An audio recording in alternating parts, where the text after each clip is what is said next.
Meus amigos, eu já há algum tempo mantenho correspondência com dois jornalistas equatorianos que vivem na Europa. Um casal de jornalistas vivem na Europa já há algum tempo por questões políticas. A nossa correspondência é via e-mail da Deep Web, um e-mail que não pode ser rastreado. Também não posso apresentá-los, são fontes, mesmo que pudesse, provavelmente não apresentaria essas fontes, mas de todo modo são pessoas com problemas políticos no Equador e preferem o anonimato.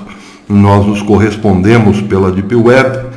Essa correspondência estava parada já há algum tempo devido aos problemas que o Equador está enfrentando. Mas essa semana, no meio dessa semana, nós voltamos a nos corresponder, especialmente sobre assuntos do Oriente Médio. Eu acabei conseguindo uma entrevista, vamos dizer assim, bastante longa por e-mail, e pensava numa maneira de passar essa entrevista, ou pelo menos algumas partes dela, da visão desses jornalistas lá do Oriente Médio, do que está acontecendo lá, e não via forma, não achava interessante vir aqui e ler um e-mail. Ontem, casualmente, descobri a tal da voz mecânica. Ontem à noite, fuçando aí na internet, descobri que se pode sim fazer voz mecânica.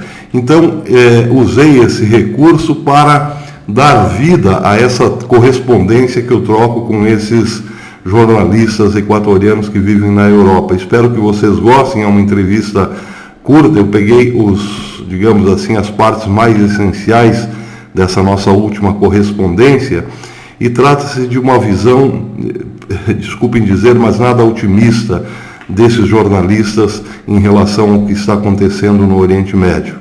Eu fiz uma espécie aí de montagem, uma espécie de, como se estivéssemos falando por telefone, algo mais ou menos assim, para, como disse, dar uma organicidade a essa correspondência. Espero que vocês gostem e que sirva para uma boa reflexão do que pode vir pela frente aí para todos nós.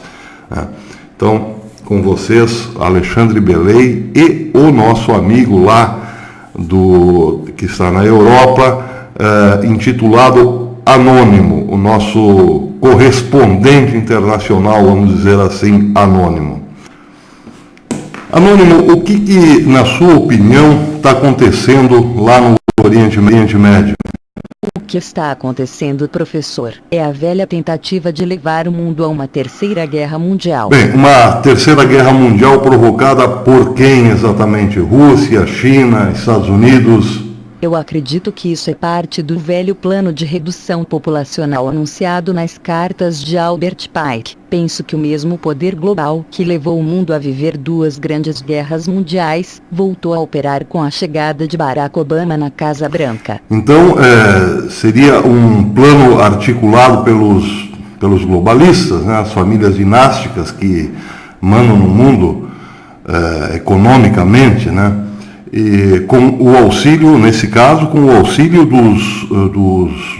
dos fundamentalistas islâmicos, seria isso?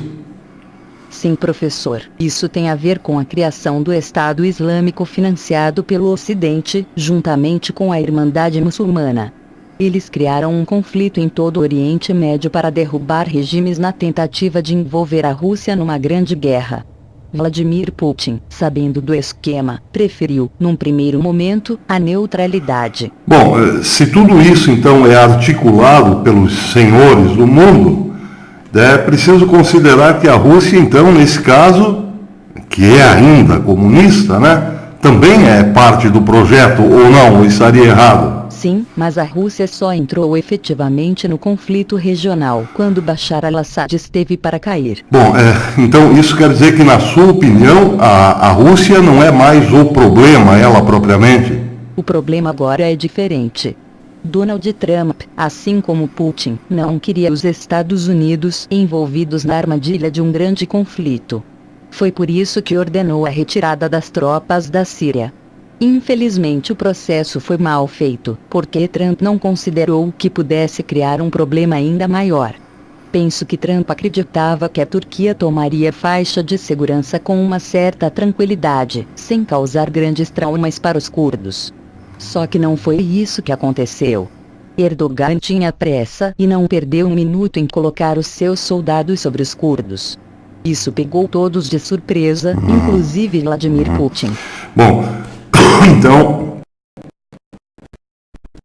esse pegar de surpresa aí quer dizer que... Bom, quer dizer o que exatamente, na sua opinião? A situação agora está tão complicada quanto foram os primeiros anos da Primavera Árabe, porque agora Putin também será pressionado para conter a Turquia. O problema é que a Turquia, embora faça parte da OTAN, também faz parte de uma tríplice aliança com Rússia e Irã. Erdogan costurou muito bem a sua estratégia. Ele conseguiu colocar um pé em cada organização. Faz parte da OTAN e faz parte de um eixo russo. Isso complica a vida de Putin como de Trump.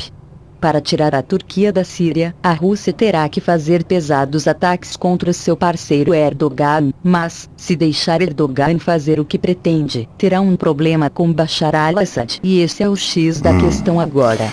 Então, nós teríamos então esse quadro terrível, né, contra os curdos, e aí, nesse caso, esse quadro se estenderia, né, até o que exatamente? Até a eliminação total dos pobres curdos? Né?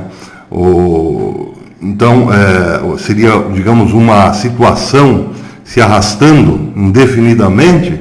Na minha opinião, pode acontecer que todos se voltem contra Israel. Você acredita que, então, pode sobrar mesmo para Israel, porque Israel, nesse caso, seria uma espécie de inimigo comum de todos eles? Sim, professor. Israel pode ser feito de bode expiatório. Para não se mexer com Erdogan, todos os atores que estão na Síria poderão dizer que Israel é culpado de tudo. Poderão imputar a Israel a culpa pela criação do Estado Islâmico para a criação da Grande Israel. Seria um bode expiatório. Todo mundo ficaria satisfeito. Irã, Turquia, Síria, Rússia, Irmandade Muçulmana, Hezbollah, Líbano e outros países árabes. Para esses, é melhor brigar contra Israel do que ver muçulmanos matando muçulmanos. Então, nesse caso, a gente estaria aí bem próximo daquilo que as profecias, né, do livro de Ezequiel, fundamentalmente, capítulos 38 e 39, falam. Sobre isso, não posso dizer muita coisa, porque não conheço esta profecia a fundo, mas o que eu vejo é que estamos muito perto da abertura do quinto selo que fala o livro do Apocalipse. Se o Senhor está a par desta profecia, lembrará que o profeta se refere à abertura de 6 selos. Os 4 primeiros se referem aos 4 cavaleiros do Apocalipse. O anticristo montado no cavalo branco faria guerra aos cristãos, implantando um reinado de terror. Os outros cavaleiros espalhariam a morte, a guerra, as pestes e a fome por todo o mundo. O quinto selo se refere a uma terceira grande guerra que destruiria grande parte do mundo e o sexto selo se refere a grandes catástrofes naturais mandadas por Deus. E o sétimo selo se refere ao silêncio de Deus. Penso que estamos próximos da abertura do quinto selo, que seria essencial para a implantação de um governo mundial, com a proposta de paz de um líder mundial que seria acolhido por toda a humanidade depois desta tão devastadora guerra. Eu penso que este é o cenário que vivemos agora e que uma grande guerra começaria contra Israel, com todos esses atores que eu descrevi para o senhor. Bem, e os Estados Unidos? Como é que ficam os Estados Unidos nessa história? Os Estados Unidos se manterão neutros até que Israel sofra um real perigo. Seria como acontece agora com os curdos. Quando os Estados Unidos se deram conta, os curdos já estavam sendo atacados. Mas eu penso algo ainda mais complicado.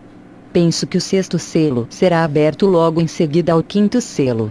O sexto selo se refere a catástrofes naturais na Terra toda.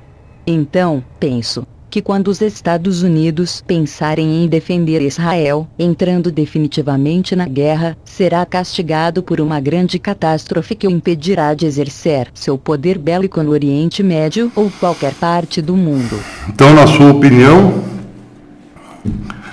já é o apocalipse naquela fase em que não pode mais ser refreado, seria isso?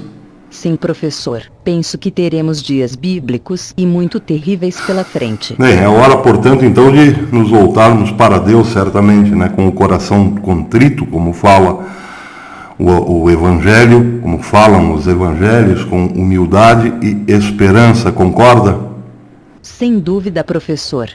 Quem tem fé, abrace a sua fé. Então, é isso. Nós ficamos por aqui por enquanto. Muito obrigado, Anônimo. Muito obrigado pelas explicações. Um grande abraço, meu irmão. Bem, é isso aí, meus amigos. Nós, então, temos aqui uma perspectiva, segundo uma visão lá de fora, de quem tem acesso a um número maior de informações, que as coisas podem sim evoluir para algo muito terrível, de todo esse confronto armado no Oriente Médio. É de se notar, então, como fala o Anônimo no começo, que todo esse processo começou lá na Primavera Árabe, com a articulação, com uma forma de desestabilizar os países da região, a criação do Estado Islâmico, e bem, a partir dali tudo se complicou. A chegada de Donald Trump ao poder refreou essa situação, mas por um acidente do destino, Donald Trump parece sim ter caído numa espécie de armadilha. E agora as coisas estão tomando um rumo incontrolável, um rumo bem diferente daquele que Donald Trump previu num primeiro momento. Vamos pedir a Deus que abrevie esse tempo difícil que estamos vivendo, que tenha piedade e misericórdia dos seus, da sua igreja. É isso aí, meus amigos, até depois. Quem sabe hoje ainda a gente volte com novas informações lá do Oriente Médio. Até mais.